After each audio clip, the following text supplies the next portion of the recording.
We're quite close to the North Norfolk coast here. The sea is about 2 miles as the crow flies from here, and we get a lot of strong winds off the sea, particularly northeasters, well known as a lazy wind because it goes straight through you, and if you're not careful it goes straight through your silage clamp and puts oxygen into it. This is our anaerobic digester. It takes the cattle manures, the energy produced by the digester. We export about 75% of the electricity to the national grid, use the rest on the farm. We grow the crops, we produce the milk from the cows, the milk goes to make cheese, the whey from the cheese making, the manure from the cows and the silage go into the digester to make electricity. It also makes heat as a byproduct, which then gets used in dairy hot water, cheese making, domestic heating for the farmhouse, office, 3 farm cottages. It also, some heat goes to heat the digester, and we have almost free grain drying. When we first started looking at anaerobic digester, we had some consultants round to the farm to look at our feedstocks.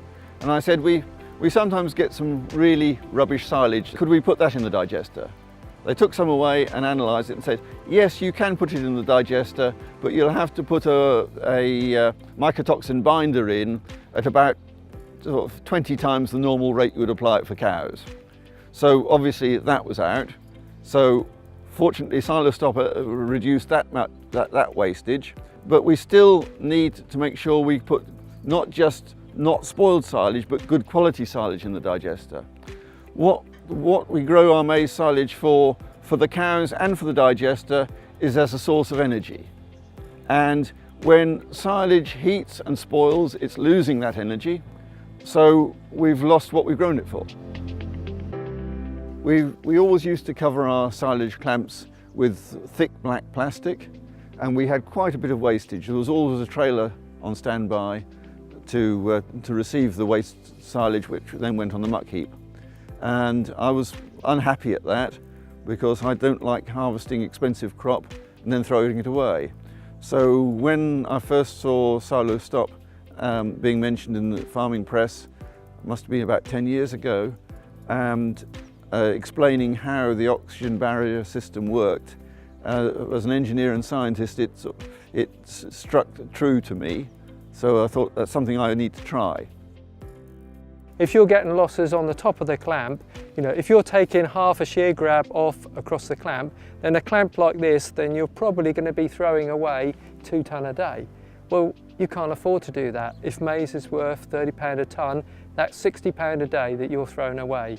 What's so important is you've gone to all of the trouble of growing your crop, and at the end of the day you want to ensile it and keep all the goodness that you've produced out in the field in your silage clamp.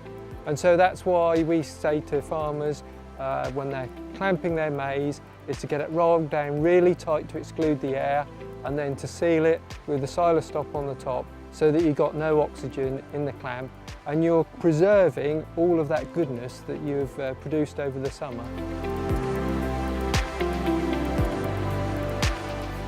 When we first had Silostop on the farm staff looked at the sheet and thought, that's very flimsy stuff, and it's not going to do any good compared to the thick, heavy black plastic we used to use. However, once we got the silage made, then they were proved wrong, and it worked very well. We tried it, and we've never looked back.